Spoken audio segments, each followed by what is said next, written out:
Bismillahirrahmanirrahim. En nombre de Allah, el clemente, el misericordioso. Assalamu alaikum. La paz y las bendiciones de Allah sean con ustedes y bienvenidos a la próxima clase, a la siguiente clase de curso de hadices, es decir, los dichos del profeta Mohammed, la paz sea con él.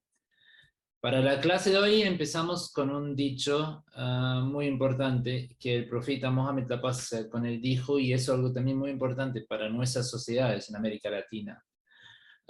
Dijo el profeta, y creo que también se puede incluso aplicar para cualquier sociedad.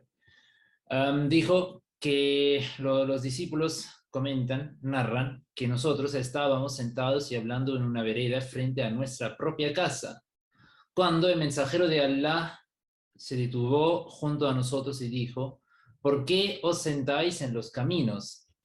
Evitad sentaros en ellos.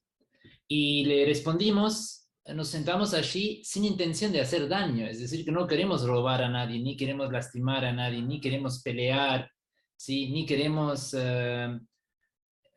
irritar a nadie, ¿sí? Y ahí dijo el profeta, y dijeron que incluso nosotros solamente nos sentamos para discutir el conocimiento y hablar, ¿sí? Hablar sobre la fe, sobre nuestras vidas. Incluso en ese caso dijo el profeta: si tenéis que sentaros, debéis cumplir con los derechos de la carretera, es decir, de la vereda, ¿sí? Y dijo, bajar la mirada, responder a los saludos y hablar de buena manera. Es decir, que los derechos, Islam incluso dispone o define ciertos derechos que uno, o ciertos deberes que uno tiene que cumplir cuando está en la vida pública, es decir, en las calles.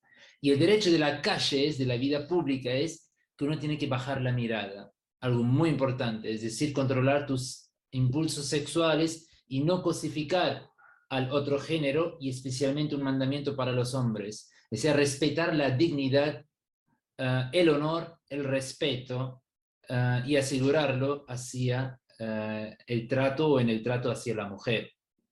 Después, responder a los saludos, es decir, difundir un mensaje de paz, de armonía, ¿sí? Y después hablar de buena manera, es decir, no insultar, no levantar la voz, no maldecir a nadie, no meterse en conversaciones negativas, en rumores, en murmuraciones, en calumnias, sino que hablar de buena manera. Entonces, es muy importante para mantener un buen ámbito, un buen entorno en la vida pública. Si alguna vez pasa que algunas personas, por ejemplo, por el tránsito, empiezan a insultar al otro, ¿sí? O levantar su voz hasta tal punto que incluso molesta a todos, ¿sí? Incluso hay peleas por cosas muy menores, ¿sí? Entonces, todo eso hay que evitar porque requiere o es el derecho de la calle, de la vida pública.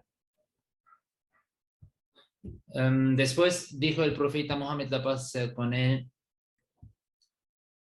ninguno de vosotros, y también algo muy importante para evitar muchos problemas sociales y especialmente también en relación con la infidelidad, la fornicación o el adulterio.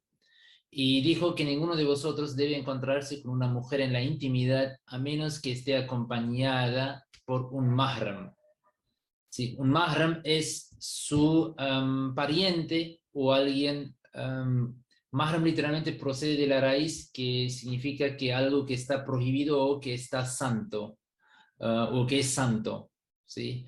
Y santo en ese sentido, también con el significado, porque si es santo, entonces está prohibido casarme con él. Y santo en ese sentido son ciertas relaciones de familiares que están prohibidas en el Islam en el sentido de casarse. Por ejemplo, tu padre, tu hermano, tu hijo, ¿sí? Incluso tu yerno, por ejemplo. Entonces, el mahram de una mujer, es decir, todas las relaciones o sus parientes que ella, según el Islam, no puede casarse, es su mahram.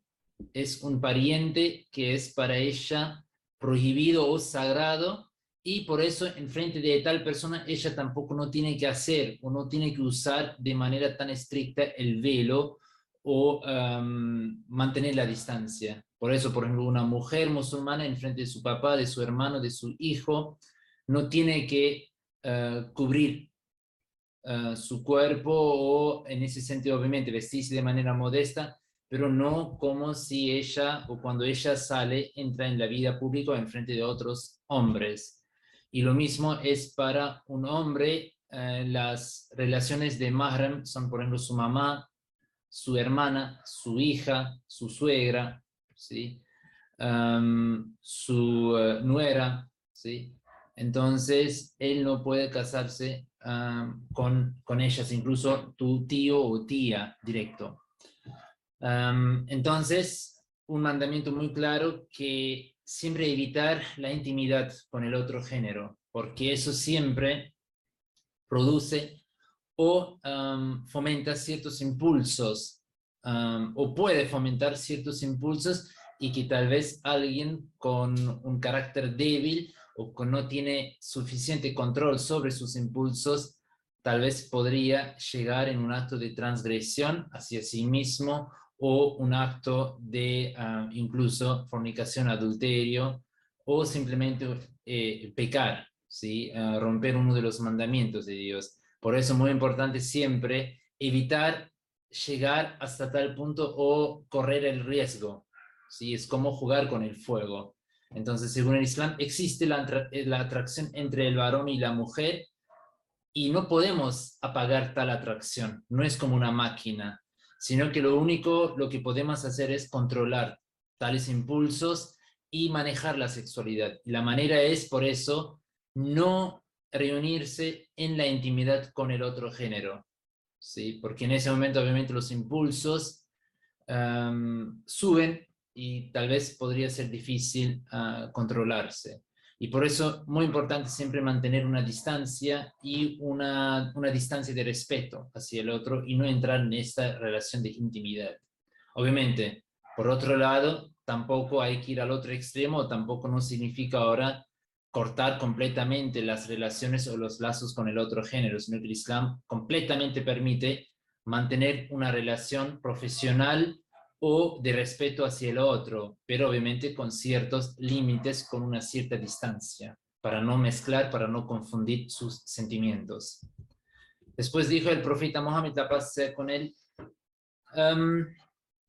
que no comas con tu mano izquierda porque Satanás come y bebe con su mano izquierda. Y eso también ahora obviamente hay que entender, ponerlo en contexto, que no es algo así personificado, literal, sino que se refiere que Satanás muchas veces también usado en el Islam o en los términos islámicos para la maldad, la malicia o la suciedad. Entonces, incluso en otro dicho encontramos el ejemplo que el profeta dijo que no se limpien con la mano derecha, porque la mano derecha fue dedicada para saludar al otro, para comer, ¿sí? Para, en ese sentido, cosas de respeto, ¿sí? O donde uno requiere cierta limpieza e higiene, por ejemplo, para saludar al otro o para comer. Por otro lado, entonces la mano izquierda se dedicaba, por ejemplo, para limpiarse la nariz, después del baño, limpiarse los cuerpos o las partes privadas. Entonces, por eso, no comer con la misma mano o no saludar al otro con la misma mano, porque en tal momento, en tal época, obviamente no era común o tan accesible, ¿sí? En